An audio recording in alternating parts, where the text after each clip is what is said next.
for we tend to accept only what we can see and hear with our normal senses. In our day-to-day lives, we're unlikely to come up against paranormal happenings, and yet, from time to time, strange events take place, which seem to verge on fantasy.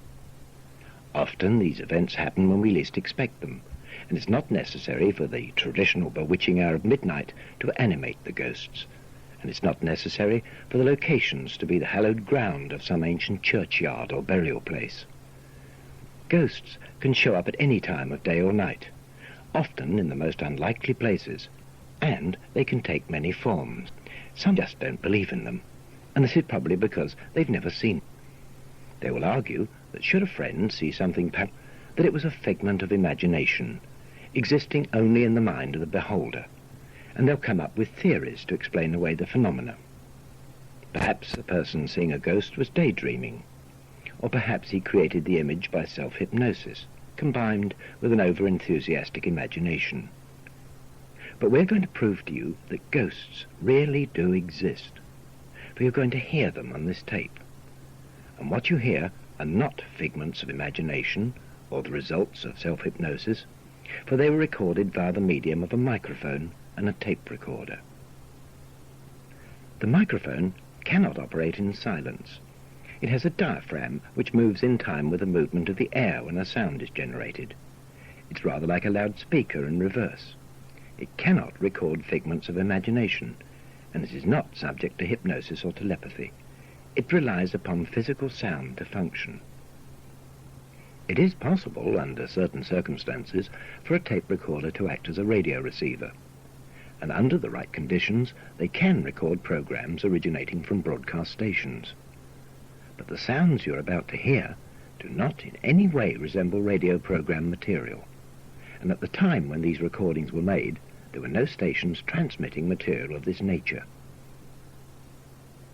It must also be admitted that recordings of this type could be faked, but we promise you that what you hear are genuine recordings presented exactly as they happened, and we assure you that they are in no way faked. The story which follows has been investigated by BBC radio and television presenters, and has been broadcast around the world. It has caused quite a stir wherever it has been heard, and it raises the question, are there such things as earthbound spirits? And do the dead really live on in another state of existence, sometimes trying desperately to draw attention to themselves? Now here is the recording of events exactly as they happened. Situated about 16 miles from King's Lynn in Norfolk, near the East Anglian coast, lies Bircham Newton, the site of a Royal Air Force aerodrome which has survived 2 world wars. It was originally built in 1914, but today it's owned by the Construction Industry Training Board, serving as a base for the many courses they run to train building operatives. It was here, under the most unlikely conditions, that the first psychic event took place. A film crew were at work in what had once been the old officers' mess. They were producing a management training film, a very down-to-earth subject, when quite suddenly one of the heavy studio lamps started to topple over, without anybody touching it. Peter Clark, a member of the film crew, was standing beneath it, and by all rights it should have brained him. But just as it was about to hit him, it swerved to the right, as if pulled by some unseen hand, and then crashed across a table, quite undamaged. There was no apparent reason for this happening, and as it took place during the filming of a scene, everyone in the room was standing motionless at the time. When the lamp had been placed upright again, it was found that there was still a coil of loose cable beneath the base, so no one had tripped or pulled on this wire. On its own, this accident would have brought forth little comment, but when connected with the events which follow, it takes on a more interesting aspect. Just behind the officers' mess is a squash court, which was built during the First World War, and it was here that another member of the film unit had a terrifying experience.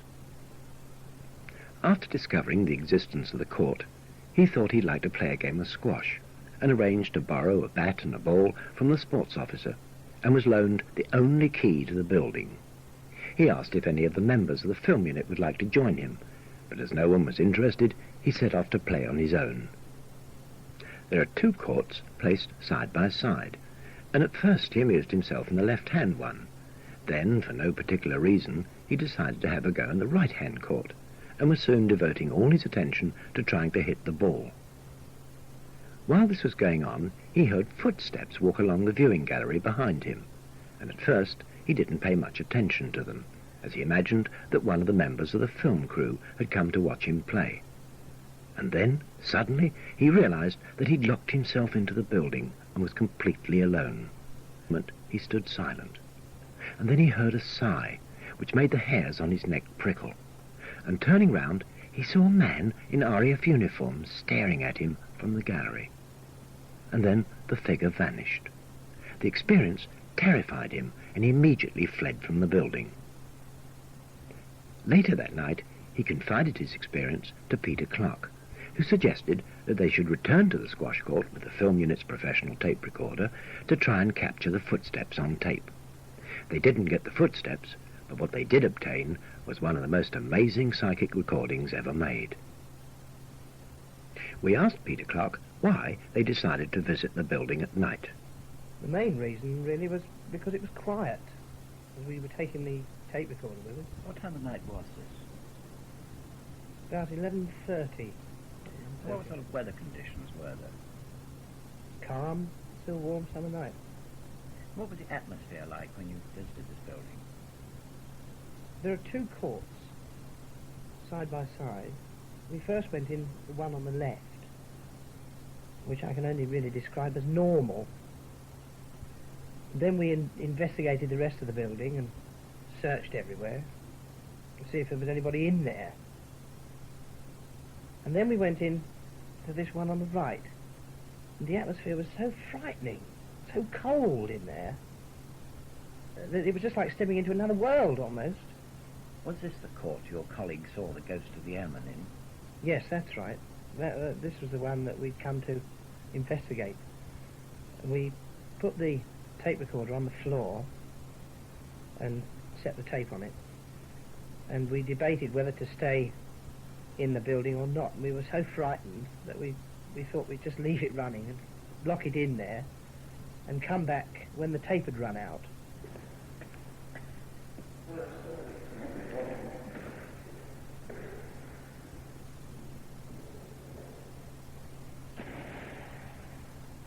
And so you left the machine running for about, what, half an hour or so?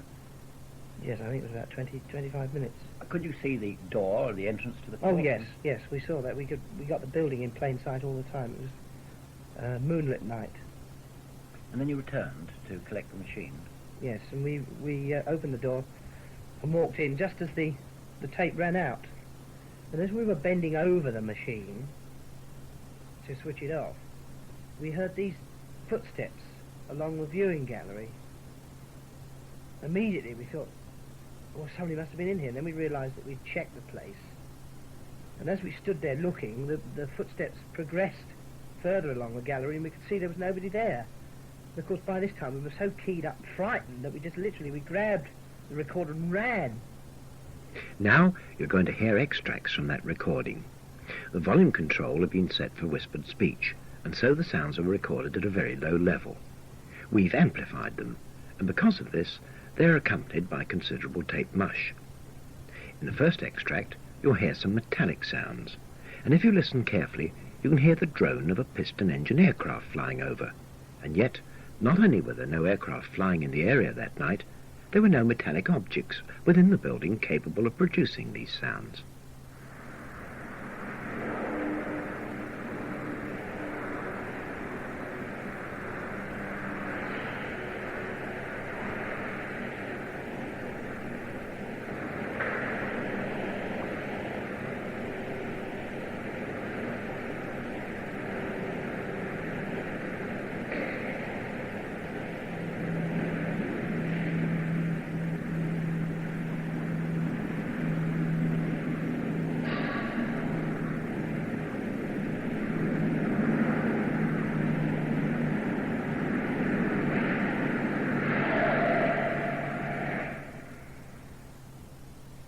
From time to time, the recorder picked up the sounds of muffled speech, and here a woman's voice can be heard, just after a metallic ping, which sounds not unlike a spoon being tapped.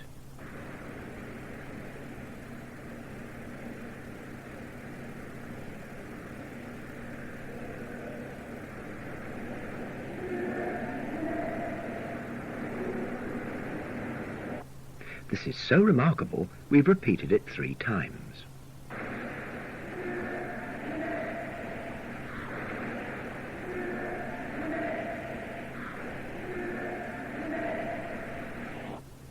There were noises as though heavy objects were being moved around, and coupled with odd bits of conversation, they give the impression that one is listening to the everyday sounds in a hangar in wartime.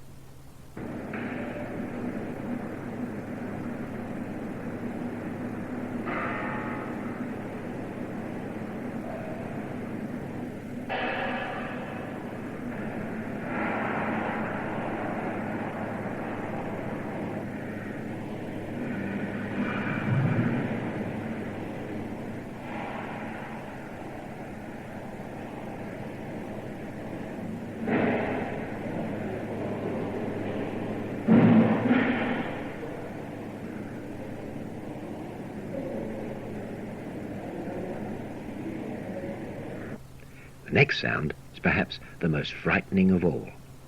We've absolutely no explanation as to what made it or what it represents.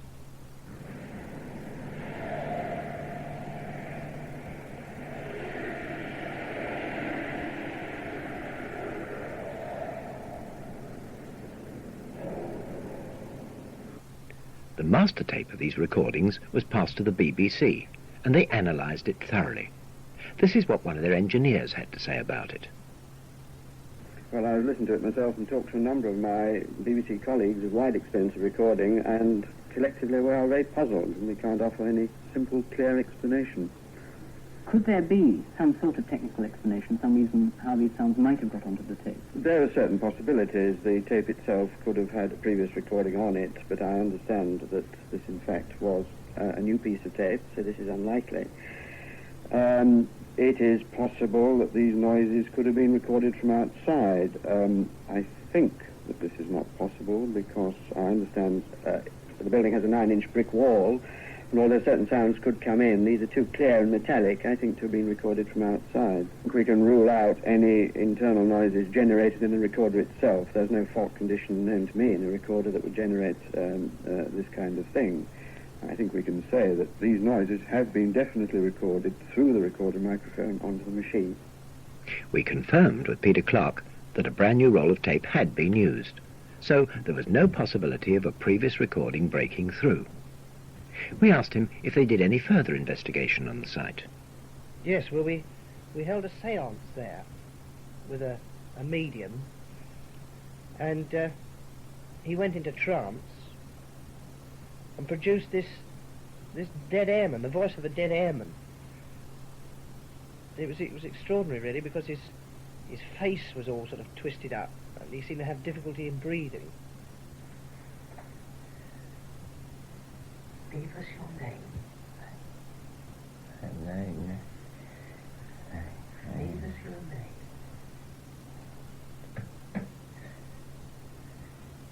Give us your name. Can you give us your name? Wiley. Wiley.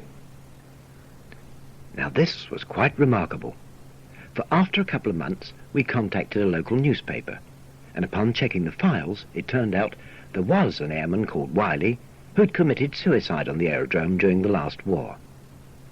Our investigation also showed that the aerodrome had been haunted for many years, and this was not just an isolated incident.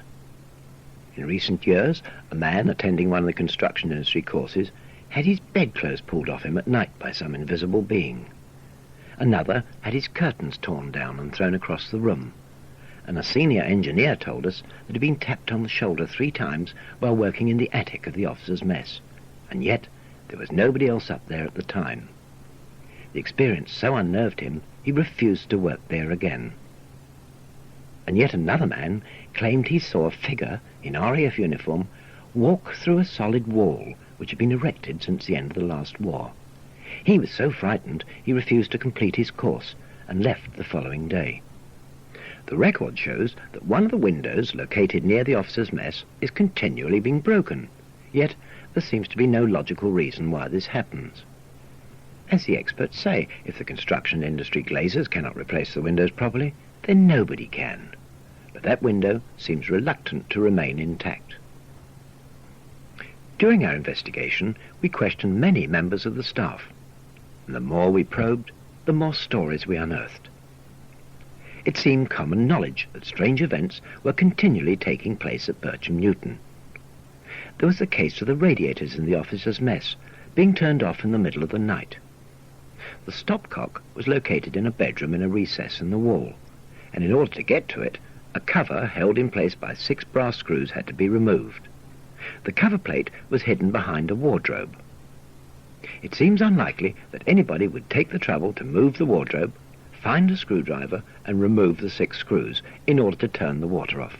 And yet, this happened 4 nights running during cold winter weather.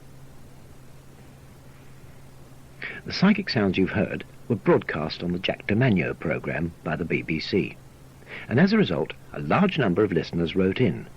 Among the letters received were several from people who'd been stationed at the aerodrome during the last war, and it seemed that even then strange things took place. One man stated that it was common knowledge that the ghost of an airman was frequently seen about the place. It also seems to have been an unlucky aerodrome to be stationed at. In the early part of the war, the American Air Force moved in, and they mounted their first daylight raid over France from Bircham Newton. They dispatched 13 aircraft, but not one of them ever returned.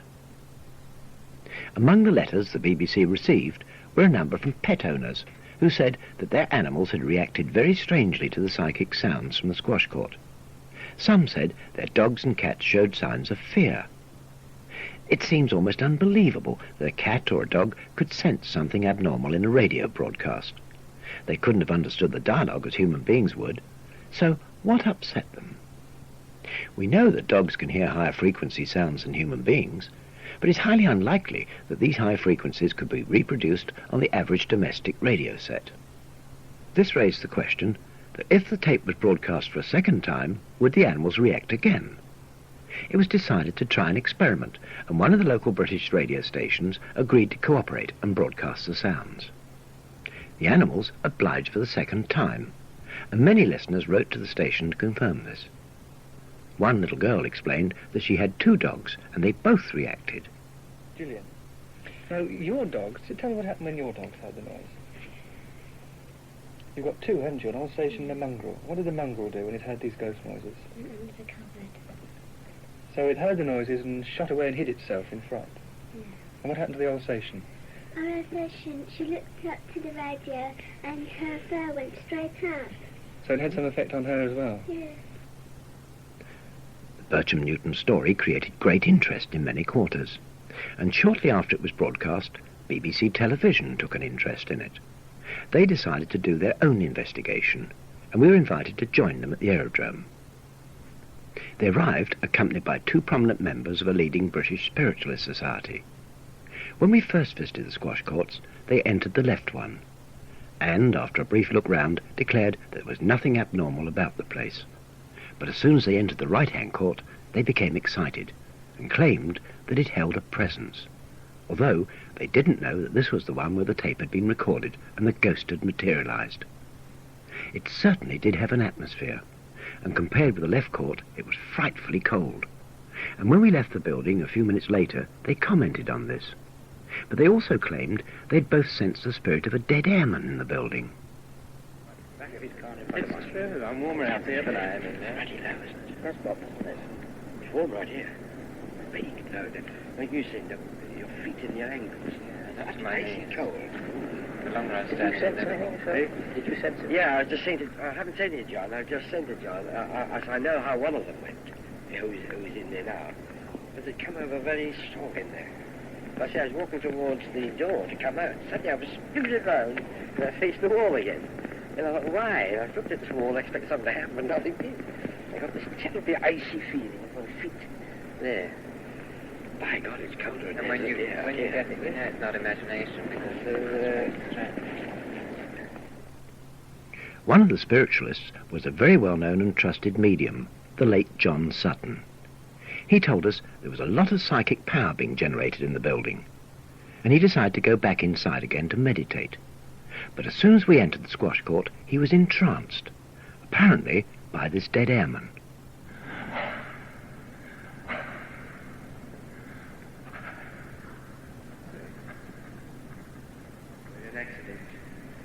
Breathe in exhale.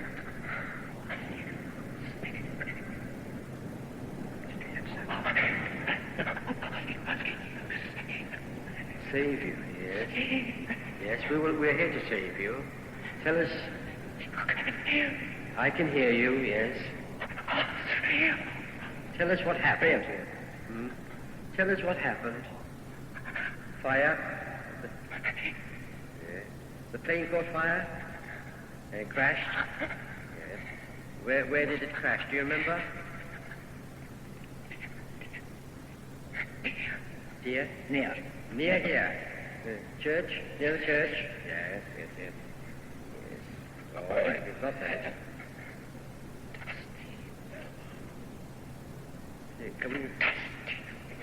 Dusty Miller. Dusty Miller. Pat Sullivan. Yes.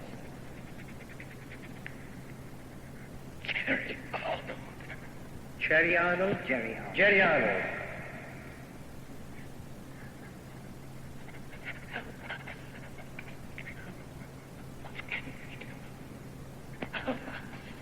Help us, what can we do? Well, you know, can you hear me? You know you've left the earth behind. In the plane you died. Do you remember that? Yes. But look up. Don't be afraid. Let go of the earth. Let go of the earth. You understand? You don't belong here. Yes. Look up. Ask for help. Upwards. And go towards the light. But you're holding yourself down. Tell that to Jerry, to Dusty, and to Pat Sullivan. John Sutton explained that while he was entranced, he learned that the three airmen had all been keen squash players, and the courts had become a sort of mecca for them.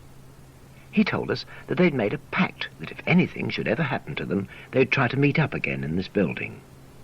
He also told us that they'd been burnt to death in a crash when their aircraft, an Avro Anson, had crashed behind a church which had a tower but no steeple. He thought the church must be somewhere in the vicinity, but as he'd never visited the area before, he couldn't confirm the actual location. He explained to us that very often people do not realize what has happened when they die, because they feel quite normal, but they find that they cannot communicate with the living. Their sense of time is quite different, and they don't measure it as we do. He said that these three airmen had been held earthbound at Bircham Newton because they had no idea they'd been killed in that crash. He was quite convinced that the psychic happenings around the aerodrome were the result of their attempts to try and draw attention to themselves, for they desperately needed help. Towards the end of the séance, John Sutton's features seemed to change, and he took on the appearance of an old man. This, we were told later, was his spirit guide manifesting. God bless you.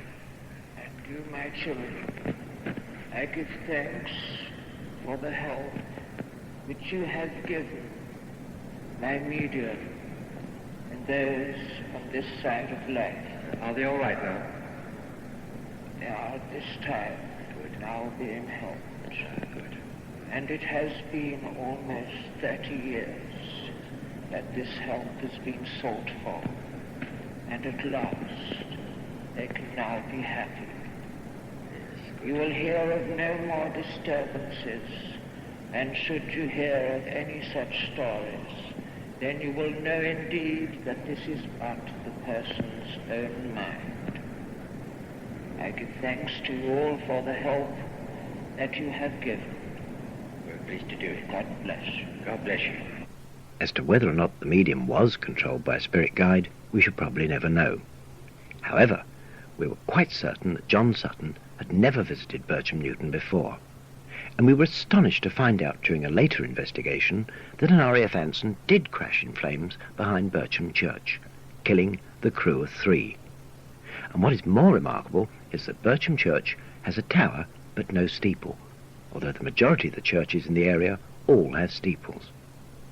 We would very much like to check the names given in this séance, but unfortunately government regulations will not allow us access to the aerodrome logbooks and records.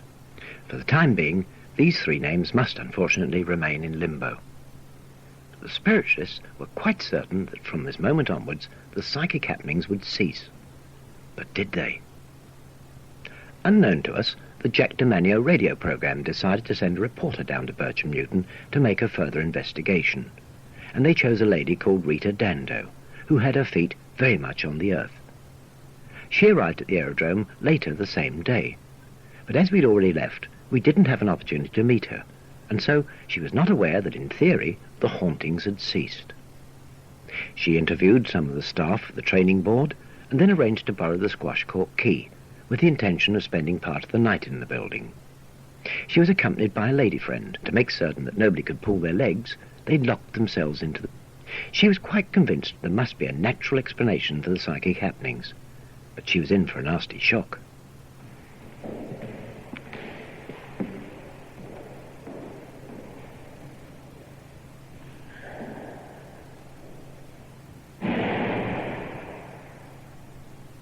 That was the sound of the locked door flying open and slamming shut, which she recorded from inside the squash court. She said that this happened 3 times, despite the fact that the catch was down. There was no way that door could have been opened from the outside, and of course she had the only key to the building with her. Apart from her friend, there were no other human beings in the place. She then attempted to make a recording of the atmosphere inside the building, but her tape recorder refused to function, a thing which has never happened before, and no matter what she did, she couldn't make it operate. Somewhat shaken, the 2 ladies returned to their hotel, only to find that the tape recorder was now working perfectly again. We have no explanation to offer for these events. All we can say is that they happened exactly as you've heard. There have been many theories put forward to account for the noises. They range from sounds of birds to practical jokers, but the most popular one is that the building itself created the sounds due to temperature changes. But experts of the Construction Industry Training Board investigated this possibility and found that at the time when the sounds occurred, the building temperatures would have stabilized. And although they tried to repeat the experiment by leaving tape recorders running inside, they only succeeded in picking up the natural ambience of the place. And this sound in no way resembled the recordings you've heard on this tape. Could it be then that we've been privileged to establish contact with the dead? The location of the squash courts would certainly add to this theory, for adjacent to the buildings were the original mess huts dating back to the 1418 war, the hospital and the mortuary.